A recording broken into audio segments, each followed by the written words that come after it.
नमस्कार मंडळी, श्री स्वामी समर्थ. कृपा सिंधू रहस्यगाथा या आपल्या हक्काच्या चॅनलमध्ये मी रेणुका तुमच्या सर्वांचं मनापासून स्वागत करते. मंडळी, आपल्या सनातन परंपरेमध्ये प्रत्येक सणामागे काही ना काही आध्यात्मिक रहस्य हे दडलेलं असतं. निसर्गाशी असलेलं नातं आणि घरामध्ये सुख समृद्धी आणण्याचा संदेश हा दडलेला असतो. अशाच अत्यंत पवित्र आणि मंगलमय सणांपैकी एक सण म्हणजे चैत्र गौरी.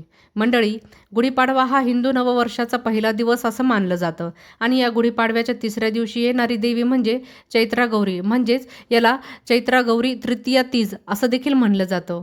या दिवशी घरामध्ये माता गौरीचे आगमन होते आणि या दिवशी देवी पार्वतीचे स्वरूप म्हणून चैत्रा गौरी ही घरामध्ये बसवली जाते. मंडळी, यावर्षी 2026मध्ये चैत्रा गौरी शनिवार 21 मार्च रोजी येत आहे. पण अनेकांना प्रश्न पडतो, चैत्रा गौरी नेमकी कधी बसवायची, कशी बसवायची, का बसवायची आणि यामागे आध्यात्मिक रहस्य आणि आध्यात्मिक माहिती काय आहे? आज आपण या सर्व प्रश्नांची उत्तरे सविस्तर जाणून घेणार आहोत. हा व्हिडिओ मी फक्त माहिती सांगण्यासाठी नाही, तर खूप अभ्यास करून तयार केला आहे. अनेक आध्यात्मिक ग्रंथ, परंपरा आणि आपल्या ज्येष्ठांकडून मिळालेली माहिती यांचा अभ्यास करून मी ही माहिती तुमच्यापर्यंत पोहोचवण्याचा छोटासा प्रयत्न करत आहे. म्हणूनच हा व्हिडिओ मध्ये कुठेही स्किप न करता शेवटपर्यंत नक्की पहा. मंडळी, आपल्या पुराणांमध्ये देवी पार्वती ही शक्तीचं स्वरूप मानली जाते. तीच माता कधी दुर्गा म्हणून, तर कधी अंबा म्हणून, तर कधी गौरी म्हणून प्रगट होते. चैत्रा गौरी म्हणजेच देवी पार्वतीचं अतिशय मंगलमय आणि सौम्य स्वरूप. मंडळी, असं मानलं जातं की चैत्र महिन्यामध्ये पृथ्वीवर नव्या ऊर्जा निर्माण होतात.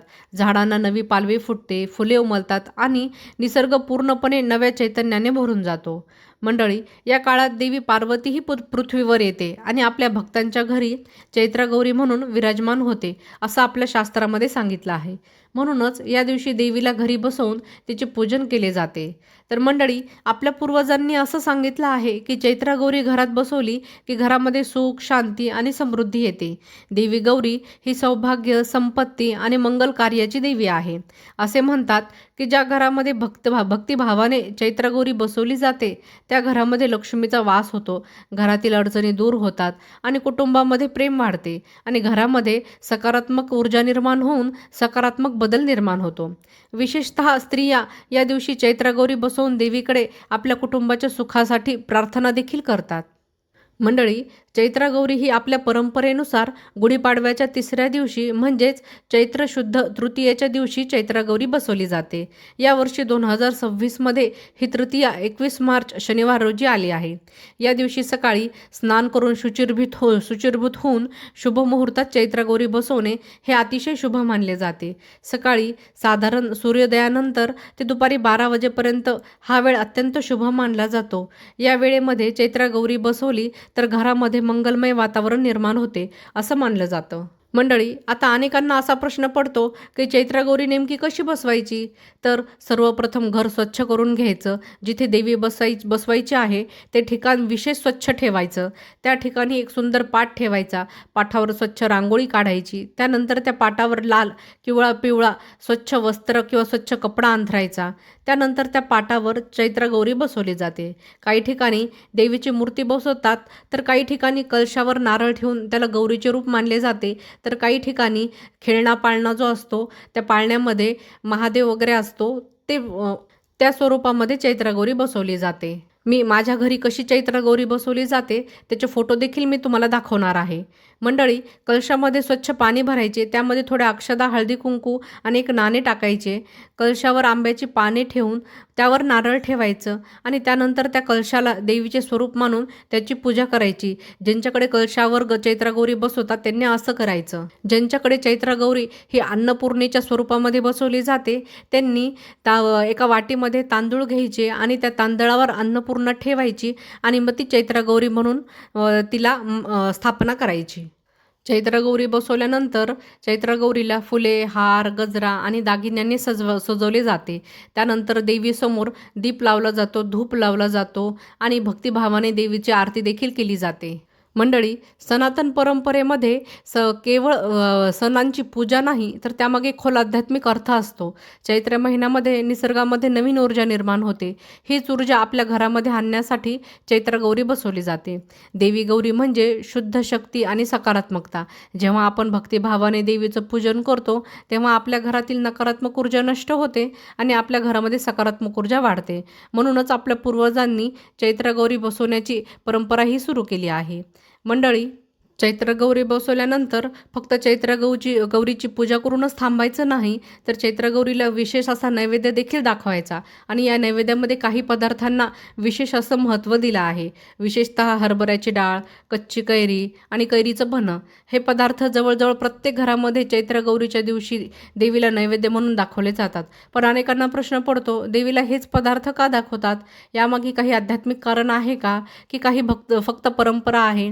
तर मंडळी, हे फक्त परंपरा नाही, यामागे अतिशय सुंदर आध्यात्मिक आणि आरोग्यदायी रहस्य दडलेलं असतं. परंपरेनुसार चैत्र गौरीला हे पदार्थ नैवेद्य म्हणून दाखवले जातात.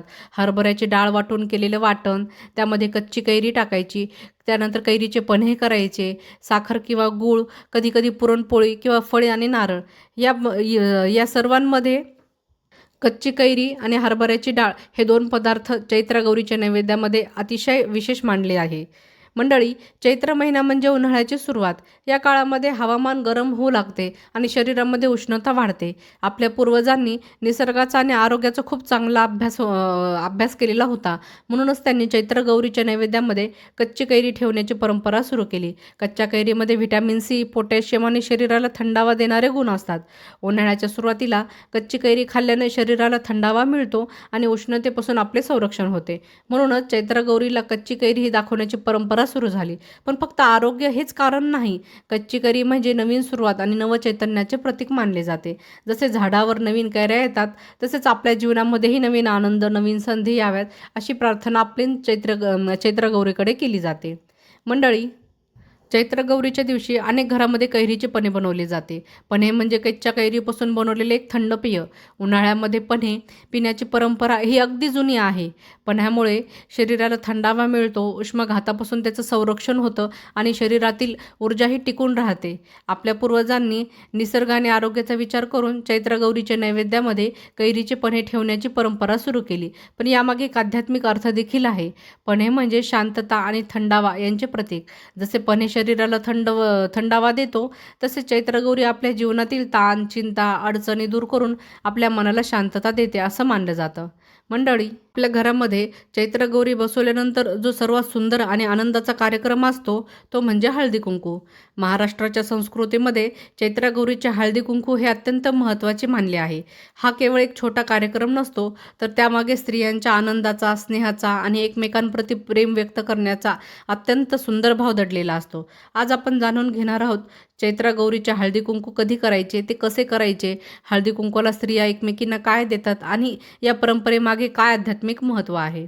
तर परंपरेनुसार चैत्रगौरी बसवल्यानंतर त्याच दिवशी किंवा दुसऱ्या दिवशी हळदी कुंकू केले जाते. पण अनेक घरामध्ये दुपारनंतर किंवा संध्याकाळी हळदी कुंकू करण्याची प्रथा असते, कारण त्यावेळी स्त्रियांना एकत्र येणे सोपे असते. पण जेव्हा चैत्रगौरी घरात बसवली जाते, तेव्हा आसपासच्या स्त्रियांना, मैत्रिणींना, नातेवाईकांना हळदी कुंकवासाठी बोलवले जाते. हा कार्यक्रम अत्यंत आनंदाने आणि उत्साहाने साजरा केला जातो. पण मंडळी, काही लोकांना चैत्रगौरी बसवल्यानंतर दुसऱ्या किंवा तिसऱ्याच दिवशी हळदी कुंकू शक्य नसते.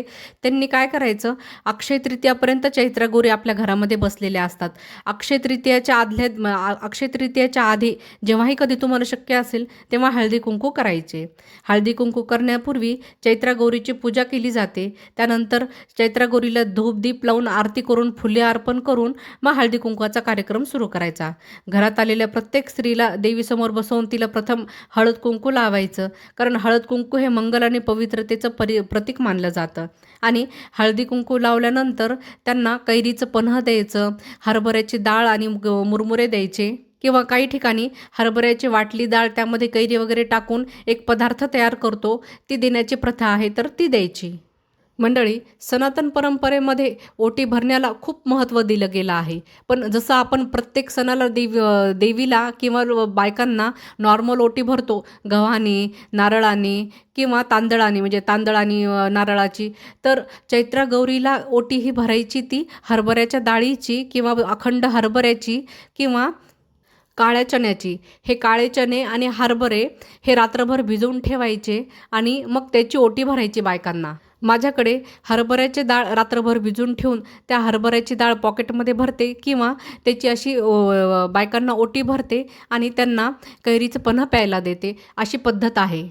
मंडळी, आजच्या धावपळीच्या जीवनामध्ये लोकांना एकमेकांसाठी बिलकुल वेळ मिळत नाही. पण चैत्रगौरीचे हळदी कुंकू हा एक असा प्रसंग आहे जेव्हा स्त्रिया एकत्र येतात, गप्पा मारतात आणि आनंद वाटून घेतात. म्हणूनच ही परंपरा आपल्या संस्कृतीमध्ये इतकी सुंदर आणि महत्त्वाची मानली जाते. मंडळी, आता मला इथे सांगा की तुमच्याकडे हळदी कुंकवाला चैत्रगौरीच्या हळदी कुंकवाला कशाची ओटी भरतात? मला कमेंटमध्ये लिहून सांगा. मंडळी, आता आपण पुढे पाहणार आहोत की चैत्रगौरीचे उद्यापन कधी आणि कसे करायचे, देवीला निरोप कसा द्यायचा, उद्यापन करताना कोणत्या गोष्टी लक्षात ठेवायच्या आणि या परंपरेमागचे आध्यात्मिक रहस्य. मंडळी, आपण आपल्या घरामध्ये भक्तिभावाने चैत्रगौरी बसवली, तिची पूजा केली, नैवेद्य दाखवला, हळदी कुंकवाचा सुंदर कार्यक्रम केला. पण या सर्व विधीनंतर एक महत्त्वाचा टप्पा येतो, तो म्हणजे चैत्रगौरीचे उद्यापन. अनेकांना हा प्रश्न पडतो की चैत्रगौरीचे उद्यापन कधी करायचे, कसे करायचे आणि देवीला निरोप कसा द्यायचा. तर आज आपण हे सगळं सविस्तर जाणून घेणार आहोत. त्यासाठी पुढे व्हिडिओ अखंड पूर्ण पहा. मंडळी, चैत्रगौरीचे उद्यापन करण्यापूर्वी देवीची शेवटची पूजा केली जाते. सर्वप्रथम देवीसमोर दीप लावायचा, म्हणजे दिवा लावायचा, फुले अर्पण करायची आणि भक्तिभावाने आरती करायची, नैवेद्य दाखवायचा आणि त्यानंतर कुटुंबातील सर्वजणांनी देवीसमोर हात जोडून प्रार्थना करायची. प्रार्थना अशी करायची, हे माता चैत्रगौरी, तू आमच्या घरी आलीस, आमच्या घराला आशीर्वाद दिलास, आता तुला नम्रपणे निरोप देत आहे, पुढच्या वर्षी पुन्हा आमच्या घरी ये. ही प्रार्थना मनापासून केली की देवी नक्की प्रसन्न होते, असं शास्त्रात सांगितलं आहे. मंडळी, उद्यापन करताना देवीला अत्यंत प्रेमाने निरोप द्यायचा. जर कलशाच्या रूपात चैत्रगौरी बसवली असेल तर त्या कलशातील पाणी घरातील तुळशीला किंवा झाडांना अर्पण करायचं. नारळ प्रसाद म्हणून किंवा कुटुंबामध्ये वाटायचा. फुले पवित्र जागी निर्माल्याच्या रूपामध्ये विसर्जन करायचे. या सर्व गोष्टी करताना मनामध्ये कृतज्ञतेची भावना ठेवणे हे अत्यंत महत्त्वाचे आहे. कारण आपल्या संस्कृतीमध्ये देवाला निरोप देताना आभार व्यक्त करणे ही अत्यंत सुंदर कल्पना आहे.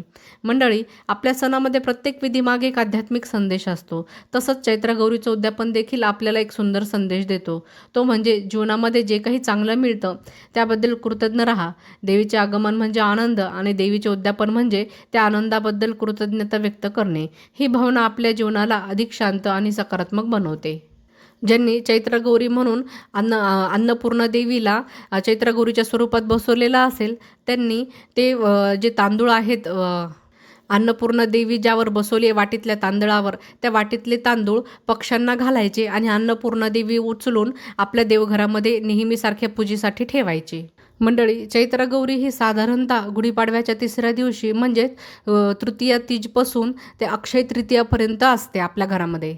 त्या दरम्यान तुम्ही कधीही हळदी कुंकवाचा कार्यक्रम करून देवीचं उद्यापन करू शकता. आणि एक गोष्ट लक्षात घ्यायची, ज्या दिवशी तुम्हाला देवीचं उद्यापन करायचं, चैत्रगौरीचं उद्यापन करायचं, त्या दिवशी खीर गुळाच्या पोळीचा नैवेद्य दाखवायचा, म्हणजे खीर कानोला याचा नैवेद्य दाखवायचा आणि देवीला बोलवायचं.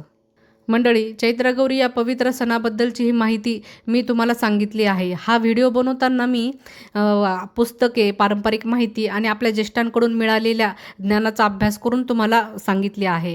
आपल्या संस्कृतीची जी परंपरा आहे ती टिकवणे हे यामागचा उद्देश आहे. आपल्या संस्कृतीची खरी माहिती लोकांपर्यंत पोहोचवणे ह्या गोष्टी म्हणजे ह्या व्हिडिओचा उद्देश आहे.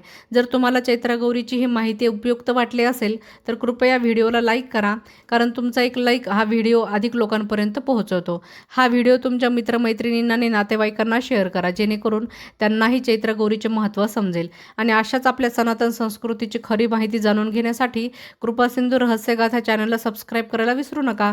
तुमच्या घरी चैत्रगौरी बसवतात का? आणि तुमच्यामधील घरातील परंपरा, विधी, हळदी कुंकवाला ओटी कोणती भरायची काय आहे हे तुम्ही मला कमेंटमध्ये नक्की लिहा. किंवा तुमचे या चैत्रगौरीच्या माहितीबद्दल काही प्रश्न असतील तर ते देखील तुम्ही मला कमेंटमध्ये विचारू शकता. त्या प्रश्नांचं उत्तर देण्याचा मी नक्कीच प्रयत्न करेन. पुन्हा एकदा श्री स्वामी समर्थ. जय माता चैत्रा गौरी. धन्यवाद. भेटूया पुढच्या व्हिडिओ